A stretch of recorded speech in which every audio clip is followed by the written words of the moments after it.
People said marriages break from fights. Mine cracked the moment my husband told me not to show up to the party he hosted, the one where he planned to show off his perfect life, a life that apparently didn't include me. But he forgot one thing. I don't stay quiet, and if he was bold enough to humiliate me, I was bold enough to walk into that room with the one man he never wanted to see standing next to me, my best friend, and his biggest business rival.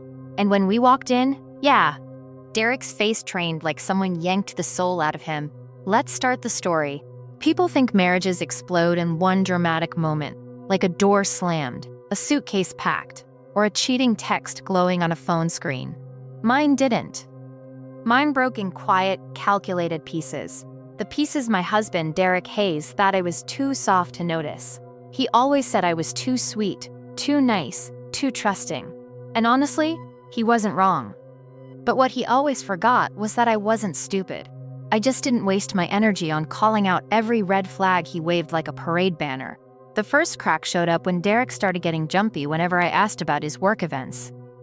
Not suspicious jumpy, more like embarrassed jumpy, the way a teenager reacts when you ask who they were texting. Then came the night he said the one line that flipped something inside me. Lena, don't come to the business party. It's not really your scene. Not my scene. Funny because I'd been to every one of his corporate functions for the last 4 years of our marriage, smiling, shaking hands, playing the supportive wife role like it was second nature. But suddenly it wasn't my scene?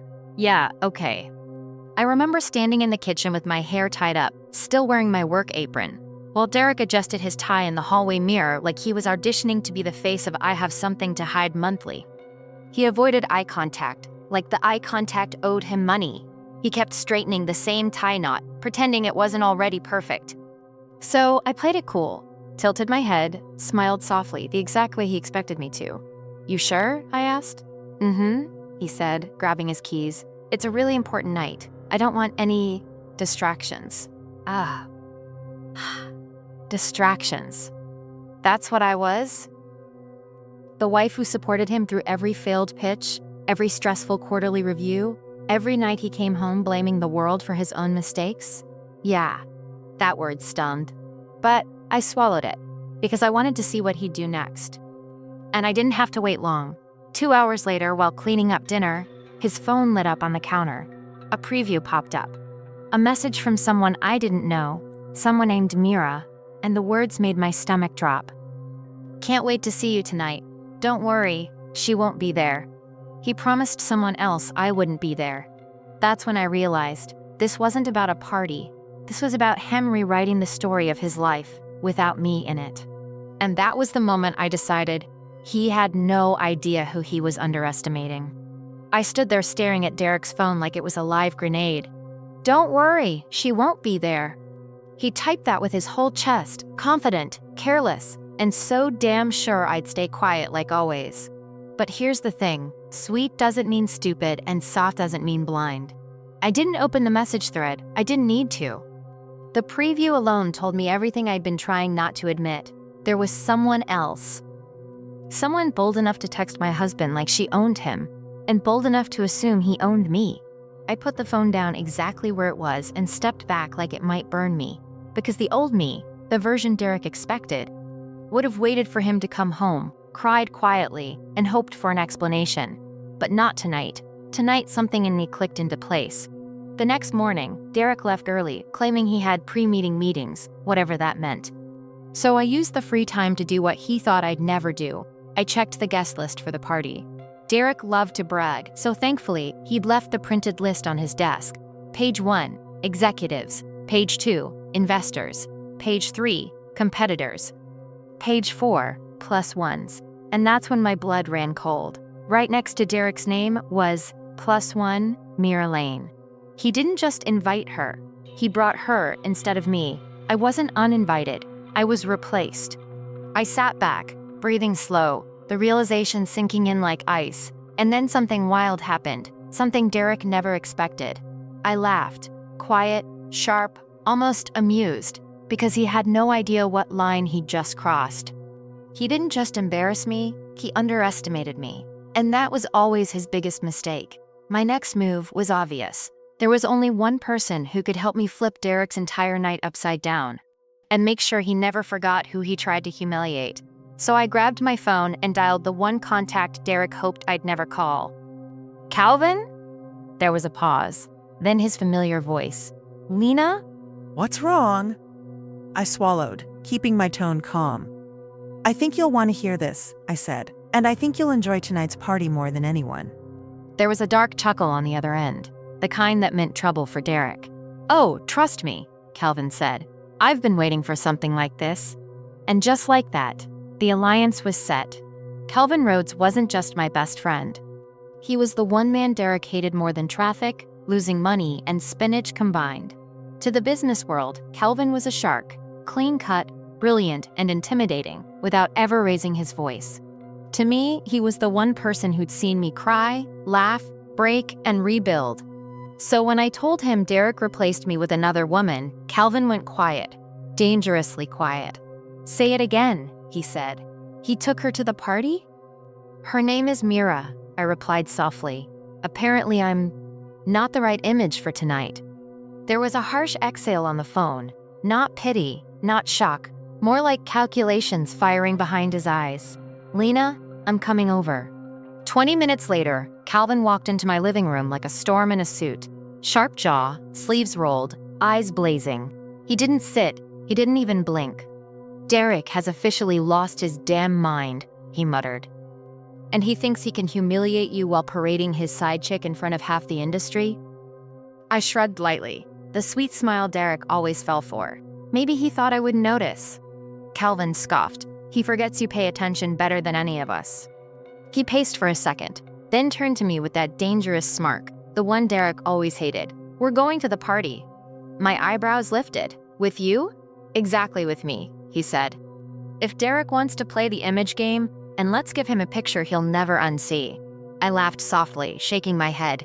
"Calvin, people already think you and Derek are at war." He stepped closer. "They won't think. They'll know. But I don't care about him tonight. I care about you."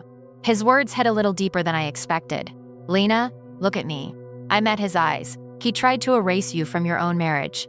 So we're gonna walk in there and remind him exactly who the hell you are." My heart thumped, not from fear, but from the quiet shift inside me. The moment sweet turned strategic. "Then I should probably look the part," I said. Calvin grinned. "Oh, I already have a plan for that." And just like that, we were no longer reacting. We were preparing, because tonight, we weren't just attending Derek's party. We were going to rewrite it. While Calvin and I were preparing our entrance, Derek was already parading himself around the Grand Meridian like he owned the building. The ballroom glittered with gold light, and Derek soaked it in like he'd personally invented electricity. He walked in with Mira hanging on his arm, and she looked like she'd practiced that exact walk in the mirror. Not elegant, just desperate. People noticed immediately, not in the "wow, who is she" way, but in the "wait, where's Lena" way. An executive named Harris approached with a confused smile. "Derek, I didn't see Lena at check-in. Everything all right?" Derek's jaw twitched before he forced a corporate grin. "Oh, she couldn't keep up with the pressure tonight. Needed rest." Mira added quickly, "There was a Lena lean that was fresh for some people." The executive nodded politely, but his eyes flicked to another colleague. A second later, that colleague pulled out his phone and typed something fast. Whispers spread like cracks in glass. Even before I walked in, Derek's image was already starting to fracture. He moved deeper into the room, pretending to end using utility, a combination of humanity. "You know how it is. The industry's evolving. Not everyone grows with it." There it was, a sharper line, a confession wrapped as arrogance. He didn't think I was falling behind. He thought he was rising above me. His boss, Mr. Langford, approached with a stiff smile. "And you are?" Mira straightened. "I'm Derek State." Langford's eyebrow went up just enough to signal silent judgment before he walked away with a clipped, That tiny gesture carried more threat than a full speech. Meanwhile, outside the hotel, the city lights stretched across the skyline as I sat in Calvin's car, hands folded, heart steady. "That used to be my world," I murmured. "A world I helped him build, and he walked into it tonight pretending I never existed." Calvin looked at me, eyes sharp, voice low. "And that's exactly why walking back in is going to hit twice as hard. Trust me, this isn't just payback." This is strategy. He reached into the back seat and lifted a black garment bag. Ready? I unzipped it, and my breath caught. The dress wasn't just beautiful, it was power stitched into fabric. A declaration that I wasn't fragile, I was intentional. Inside the ballroom, Derek was rewriting the story of our marriage. Outside, I was preparing to walk in and flip the entire narrative upside down.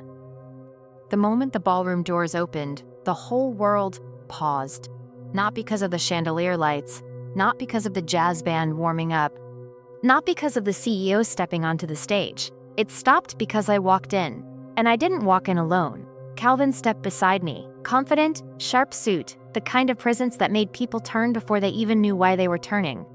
His hand rested lightly on my lower back, a silent "I've got you," while my emerald dress caught every reflection in the room. For one delicious second, there was full silence. Then the whispers started. "Is that Lena? No way. She looks, wow, who's the guy with her?" Every head turned. Every conversation froze mid-sentence. Even the waiters stopped walking. Calvin leaned in, low enough for only me to hear. Showtime. We stepped deeper into the room. Derek didn't see us at first. He was too busy laughing too loudly at something Mira said, that fake corporate laugh he used whenever he felt important. But the crowd around him shifted. People stopped pretending to care about his story. His audience broke away, one by one, eyes locked behind him. He sensed it. His smile faltered. Then he turned, and oh, that look on his face, that split-second shock, like someone had yanked the ground from under him, was the sweetest appetizer to the revenge I'd been waiting for. His glass slipped a little in his hand. Mira's face drained, lips tightening around a jealous twitch she couldn't hide. Derek blinked once, twice, 3 times. "Lena?" He said my name too softly, like he forgot this place had once praised me louder than anyone. I held eye contact, calm, unbothered, a quiet storm. Mira tried to stand taller beside him, angling her dress to show more skin, faking a confidence she didn't have. It didn't matter, because all anyone in the room was looking at was me. The CEO noticed, the board noticed. People from companies I barely remembered working with whispered my name like an echo returning home. Calvin offered his arm, ready to really ruin his night. I smiled. Slow, controlled, dangerous. Oh, I've barely started. And as we walked toward Derek, my ex-husband staring like he'd seen a ghost wearing everything he threw away, the music cut out completely. Perfect, because the next thing I said would shatter him. You could have heard a pin drop when the music died. Every eye in that ballroom snapped between me, Calvin, and Derek, who was still standing there like someone had unplugged his entire system. I stopped just a few feet from him, close enough for him to smell the perfume he once said was too soft for business. Funny how now he couldn't breathe without it. "Lena," he said again, but this time his voice cracked. "Good." I tilted my head, calm as a queen arriving at her own coronation. "Oh, didn't you tell everyone I wouldn't be coming?" A ripple moved through the room, a collective "ooh," without anyone daring to say it out loud. Garrick swallowed. "Lena, that's not what I..." Mira jumped in, her smile stretched too tight. "Well, you know how rumors are. Things get twisted." She tried to laugh, but it came out brittle, like a cheap glass about to snap. Calvin slid one hand casually into his pocket, his presence towering without even trying. "Funny," he said, voice smooth, "because the only thing twisted here is the fact that you two acted like she didn't co-found half the deals in this room." People murmured. I saw Derek's boss, Mr. Langford, turn sharply toward us, brows raised like he suddenly discovered a missing chapter of a book. Derek's face paled. "Calvin, this is a private company event." Calvin shrugged. "Then maybe don't lie in public." More murmurs. Mira's nails dug into Derek's arm. "Let's just move." "No," I said softly. It froze. I stepped forward, closing the last inch of space between us. And then I delivered the line he'd never recover from. "You didn't lose me, Derek. You just made it very easy for someone better to find me." Gasps. Actual gasps. Mira stiffened, looking between Derek and Calvin like she was calculating how fast her chances with either were evaporating. Derek opened his mouth. No words came out. Nothing. He just stood there with that tight, panicked look people get when they realize their reputation is slipping right through their fingers. Then Mr. Langford approached. "Uh-oh." "Derek," the CEO said, voice sharp. "A word. Now." Derek looked at me like I had just set fire to his entire life. Good, because I wasn't done yet. The room parted around them as Langford pulled him aside, guests whispering like wildfire. Calvin leaned in. "You ready for phase 2? I smirked. "Oh, phase 2 starts the moment Derek hears what Langford found out about him." Derek followed Mr. Langford toward the corner of the ballroom like a man being escorted to judgment. Nira trailed behind him, her smile trembling so hard it looked painted on with shaking hands. Calvin and I stayed in the center of the room. People didn't approach us, they hovered. Corporate curiosity isn't subtle, it circles like sharks pretending they're networking. I leaned slightly toward Calvin. "You think Langford already dug through the files?" Calvin's smirk sharpened. "Oh, he dug. He just doesn't know the hole goes deeper." I didn't know whether to laugh or brace. Across the room, Langford's gestures were sharp, slicing the air like accusations. Derek kept nodding, shoulders tightening with every word. Mira kept trying to interject, whispering, pleading, even grabbing Derek's sleeve, but every time Langford shut her down with a glare that could melt steel.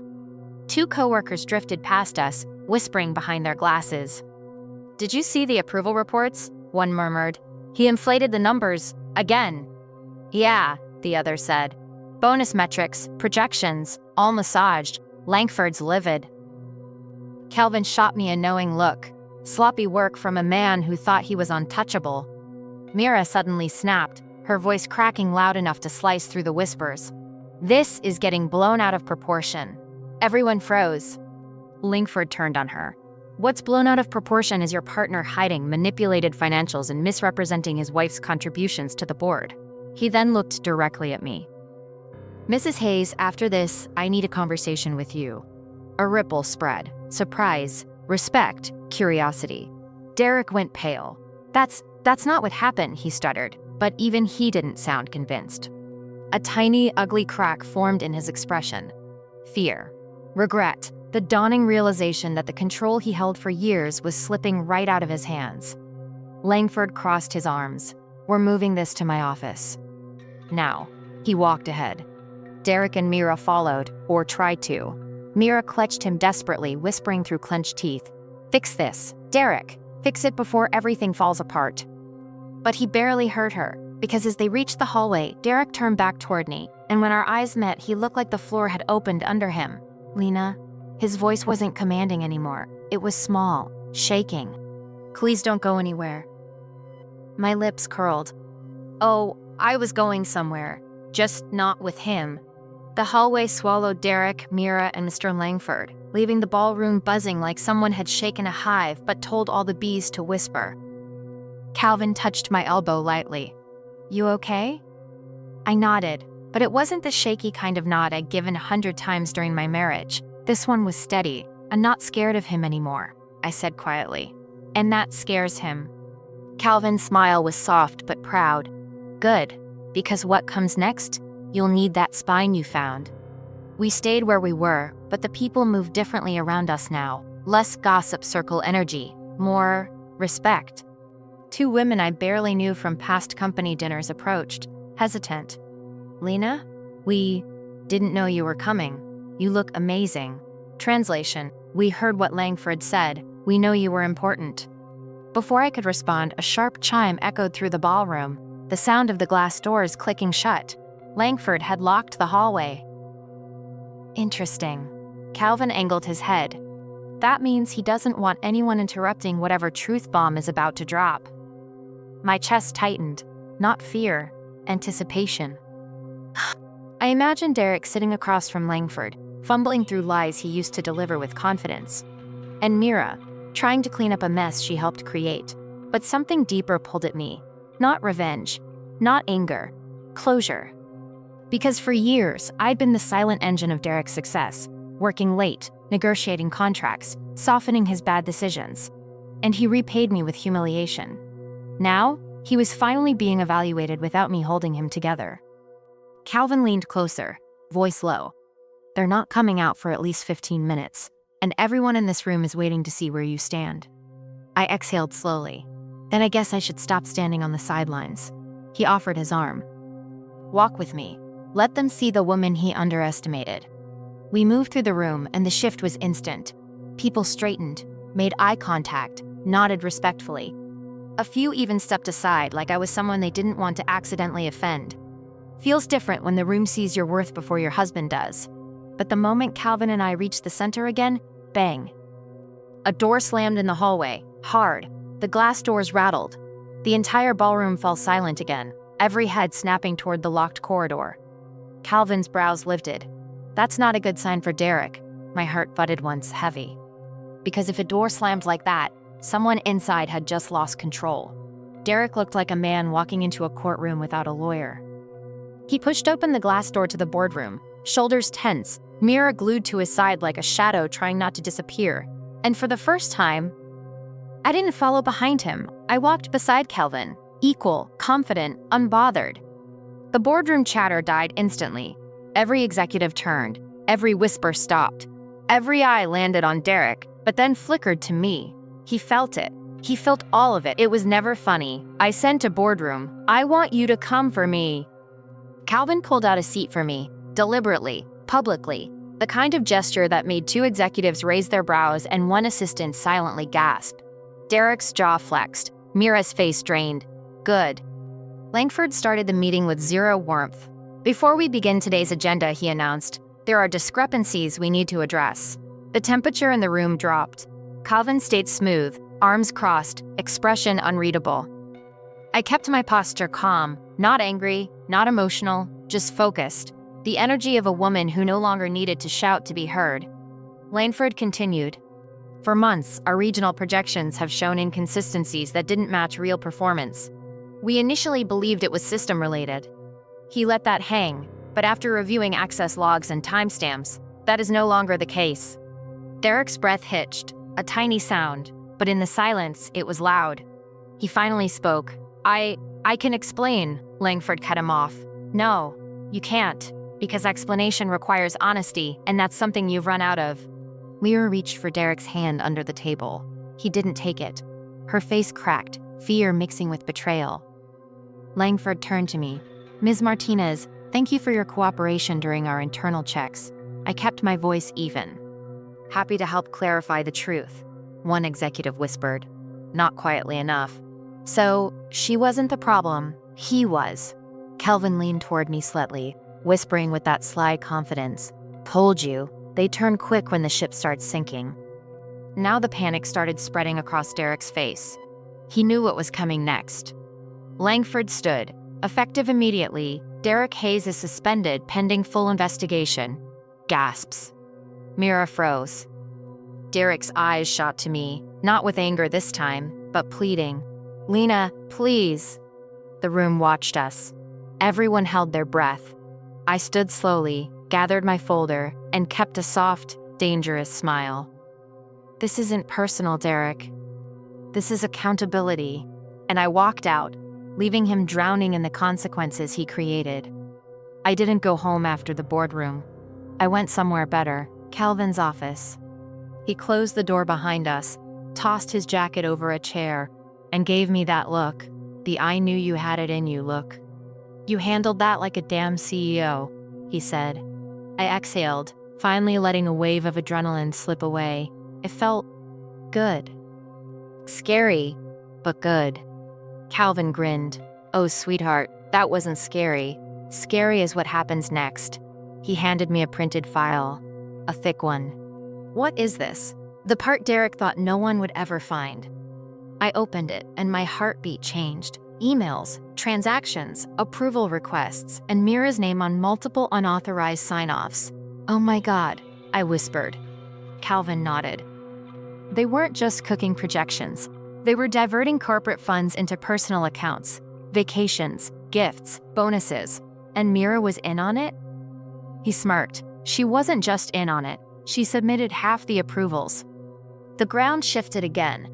Everything made sense now. Why she clung to him, why she needed him, why she panicked when we exposed the projections. Derek wasn't just her affair partner. He was her ticket, her bank. And the moment we exposed the numbers, her entire safety net was gone. Calvin leaned closer. Langford only knows about the projections. If we give him this, Derek and Mira aren't just suspended, they're finished, I whispered. And you could see this, which you were making you feel better. Oh, I was a small better, career slipping between his fingers. He stepped forward. Lena, please, whatever you found, don't give it to them. Mira, she used me. I didn't mean for all this. I can fix it. Just don't ruin me. I held his gaze, unblinking. Derek, you ruined yourself, I said softly. I'm just making sure the truth gets where it belongs. The elevator opened. I stepped inside, turned, and met his eyes one last time. Goodbye, Derek. The doors closed, and that was the day I stopped being the wife he underestimated and became the woman he'd spend a lifetime regretting.